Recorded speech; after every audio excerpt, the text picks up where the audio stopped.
Welcome back. Here in Nigeria, FBN Holdings PLC and Ecobank Transnational Incorporated PLC are two Nigerian stock exchange listed stocks. Will exit the MSCI Frontier Markets Index later this month. MSCI is a leading provider of critical decision support tools and services for the global investment community.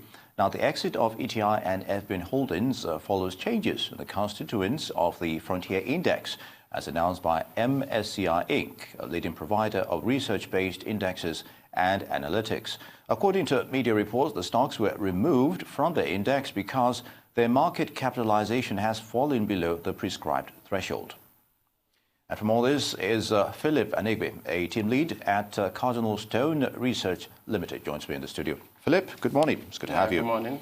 Thank you very much. Very good. So what else do we know about this suit between FBN Holdings and ETI on the capital market, and what are the implications here? Yeah, you see strong sell-offs in those names. Rightfully, their market capitalization has declined as a consequence. You look at both banks, you find out that their financial performance have been more or less marked with some concerns. Okay. For FBNH, for instance, they reported more or less a flattish interest, and that's more or less consistent with the moderation you've seen in yields across the markets.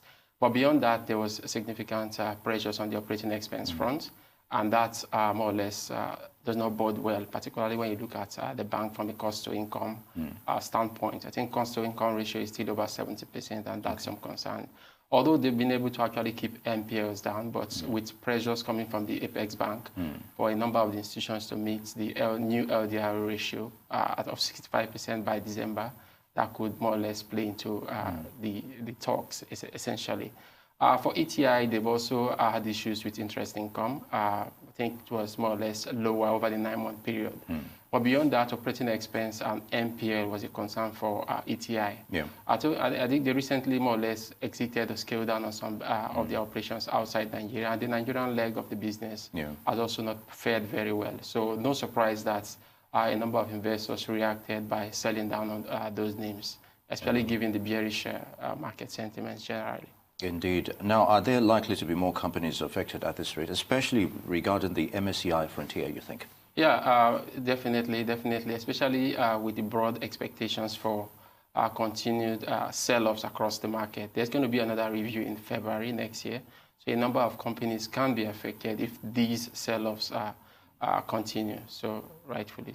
Yeah, let's talk a little about the exit of such stocks from the capital market. That kind of scenario, you just alluded to the fact that there might be a situation, a repeat of that. So is that a normal thing or a one-off issue here with the prevailing circumstances?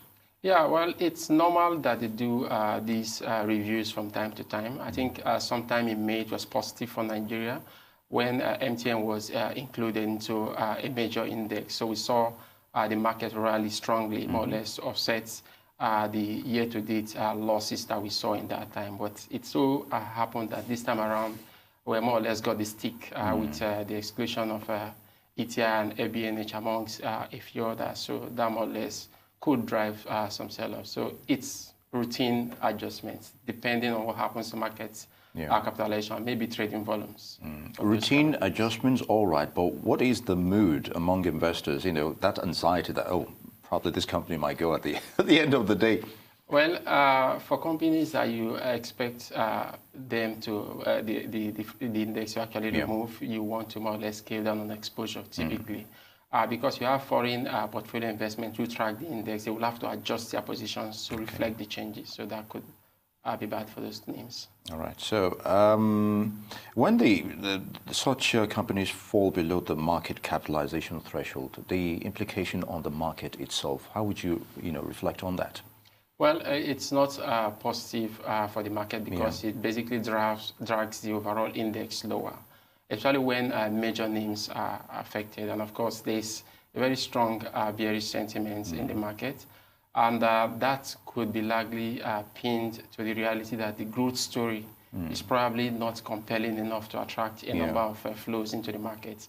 You look at foreign portfolio flows into the Nigerian market. I think as of September, we had a net outflow year-to-date outflow of foreign portfolio flows of about 35 billion. So that's sizable, really. And you look at domestic individual institutions, more or less, following suit. You look at institutional participation in equities market also dropped. So not really a good signal when you have major exclusions from key indices like this. So it doesn't really bode well for markets generally. However, depending on how far you hope to stay in the market or how long you hope to stay in the market, you could see these sell-offs as opportunities to actually enter into some fundamentally strong names. So some bargain hunting opportunities could actually present themselves as well. Very good, Philip. Now, talking about other issues here, I'd like your thoughts on the OMO, the open market operations trading, CBN reversal, on its rules, earlier restrictions there last week. So what are the implications? We already talked about implications of restrictions, So what do you make of that scenario? Well, last week they announced that they are going to be participating in the OMO, secondary market OMO, I think on a daily basis. I think that's just to more or less arrest concerns of liquidity, because once they announced the exclusion of domestic individuals and non-bank financials from the OMO market, there were some concerns that foreign providers of capital may actually be afraid of liquidity issues in the OMO market. So CBN's decision to actually come back into the secondary market and participate actively could actually help to reduce those kind of concerns. You must note that foreigners' participation in OMO is really very significant. It is significant, and there were even some concerns that, okay, this restriction does not pertain to them, but for the local players. Yes, for the local players. But from their own end, you want to talk about issues of liquidity, because you exclude the local players, the non-banks, the individuals. What that means is that there may be some concerns on liquidity. So if they want to exit the market, for instance, they could only sell to the banks.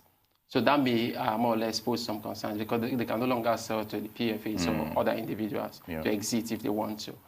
So more or less quell that concern. CBN announced that, okay, we'll be playing in the market, more or less to reduce the concerns, perhaps. But when you view that scenario, there's a little bit of inconsistency on the part of CBN. You've laid out one policy, and at the next, you're changing it, the next day. So how does that reflect on the market itself?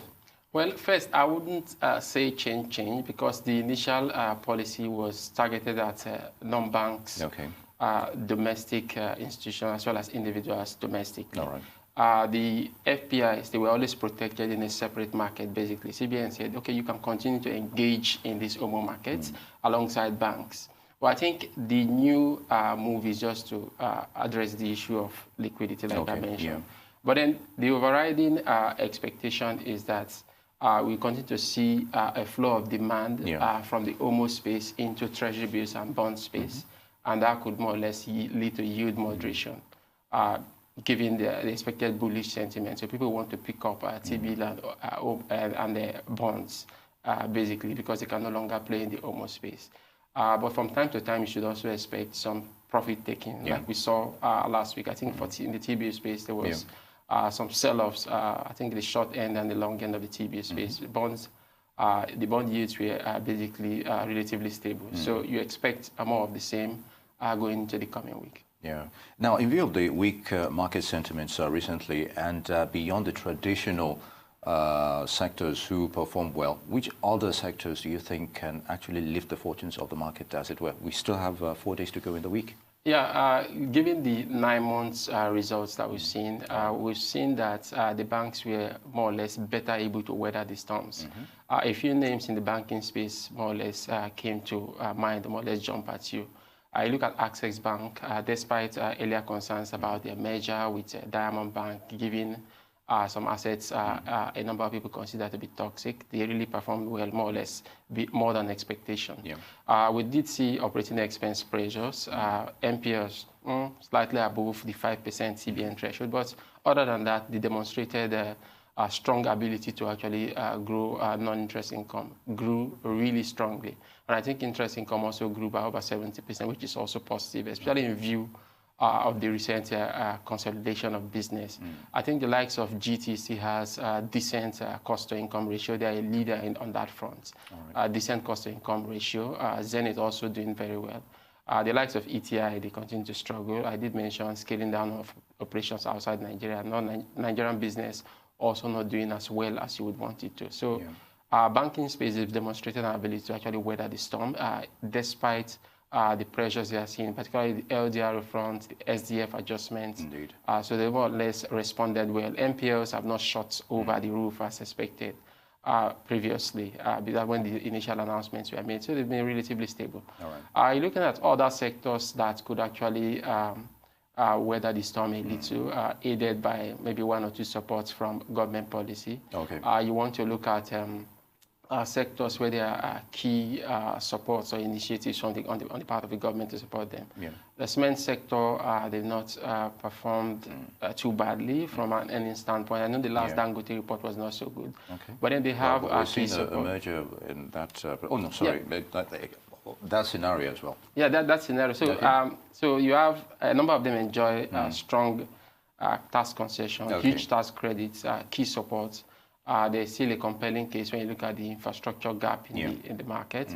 And then you did mention the merger, CCNN, Obu Cement proposed merger. So investors more or less looked at that, and I think the stock rallied about 7% on Friday. Okay. So those factors could actually support sectors like cement. Lafarge has a compelling case.